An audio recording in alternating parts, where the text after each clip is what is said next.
My name is irrelevant. What matters is what I did and what it did to me.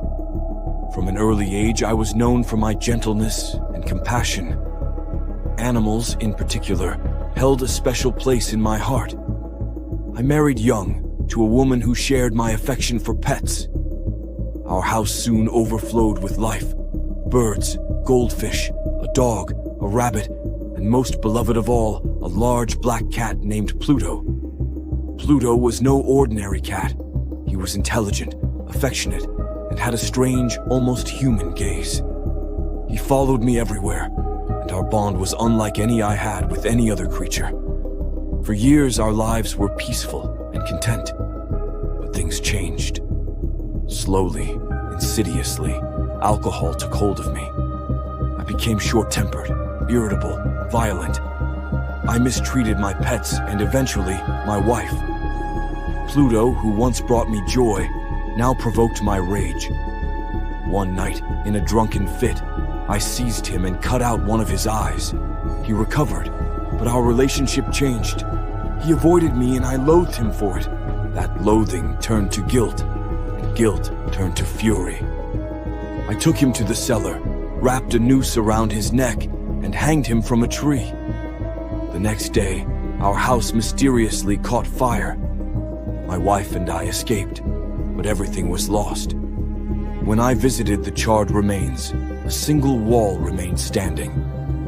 Etched into the plaster was the image of a cat with a rope around its neck. At first, I thought it was coincidence, imagination, or someone playing a cruel joke. But the image haunted me. Eventually, I tried to move on. One night, in a tavern, I saw a black cat almost identical to Pluto, except for a patch of white on its chest. It followed me home. My wife welcomed it, and soon it was part of our lives. At first, I appreciated its presence, but in time, I grew to hate it. It reminded me of Pluto, of what I had done.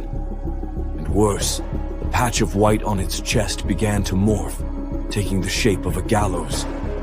Still, the cat stayed close to me, too close. It would lie across my chest at night, making it hard to breathe. I couldn't escape it. One day, while descending into the cellar with my wife, the cat followed. Enraged, I grabbed an axe, intending to kill it. My wife stopped me. In a blind fury, I turned the weapon on her instead. I killed her in an instant. Then came the question, what to do with the body? I considered many options, but decided to entomb her in the cellar wall. I dismantled the bricks, placed her behind them, and sealed it up. I was meticulous. No one would suspect a thing. Days passed. The cat vanished. I was relieved. For the first time in weeks, I could breathe. The police came to investigate. I played the role of the grieving husband flawlessly. I took them through the house, confident and calm, even brought them to the cellar.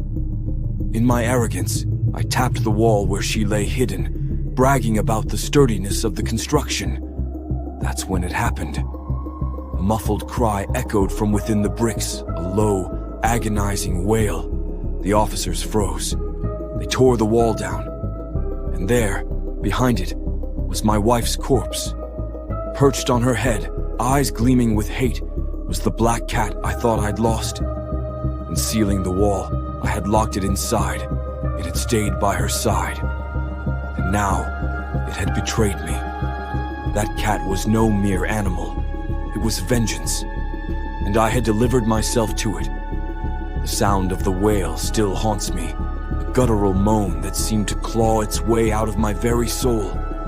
It wasn't just the cry of an animal, it was something deeper, older, primal. The kind of noise that makes you question whether the world is truly as rational as you've been led to believe. As the bricks tumbled down and the officers uncovered her lifeless form, I felt something inside me snap. My mind reeled, trying desperately to make sense of what I was seeing. My wife's pale face frozen in eternal silence, and atop her head, that cursed black cat, its eyes glowing like embers plucked from hellfire. The officers recoiled at first, their faces masks of shock and revulsion. But it didn't take them long to piece together the truth. They looked at me not with anger or disgust, but with pity, as if they could see the monster I had become reflected back in their own horrified expressions. I wanted to scream, to explain, to tell them that it was the cat, that this creature had orchestrated everything, manipulated every moment of my descent into madness. But no words came. Instead, I stood there, trembling, as the handcuffs clicked shut around my wrists.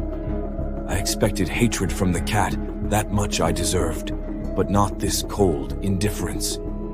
Its gaze never left mine, even as the officers dragged me away. Those gleaming eyes followed me up the stairs, through the door, and into the waiting carriage. For a fleeting moment, I thought about lunging for it, tearing its throat out once and for all.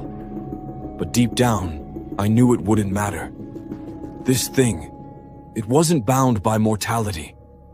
Killing it wouldn't end anything. It would only deepen the cycle of vengeance. As the days passed in my prison cell, I began to notice strange things. At first, it was subtle. A faint scratching sound coming from the walls late at night, soft enough that I convinced myself it was rats.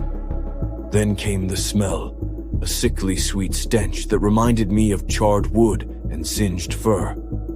And finally, the dreams. Oh, the dreams.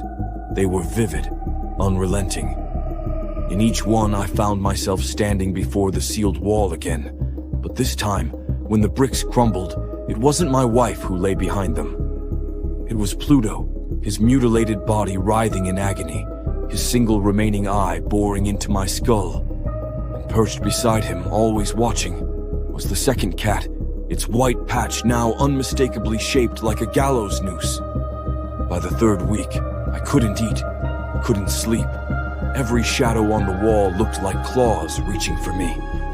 Every creak of the floorboards sounded like padded footsteps drawing closer. I begged the guards to move me to another cell, claiming I was losing my mind, but they laughed it off. "You're already guilty," one of them sneered. "What more can ghosts do to you?" But he didn't understand. He hadn't lived through what I had. He hadn't seen the way the cat's eyes burned brighter with each passing day, how its presence lingered even after it vanished from sight. By the fourth week, I was certain it was here in the cell with me. I could feel it pacing the edges of my vision, taunting me, waiting for the perfect moment to strike. And then, one night it spoke. Its voice wasn't loud or booming. It was quiet, almost gentle, like the whisper of wind through dead leaves. "Why?" it asked, the word reverberating in my skull. "Why did you hurt us?" I spun around, searching for the source, but the cell was empty.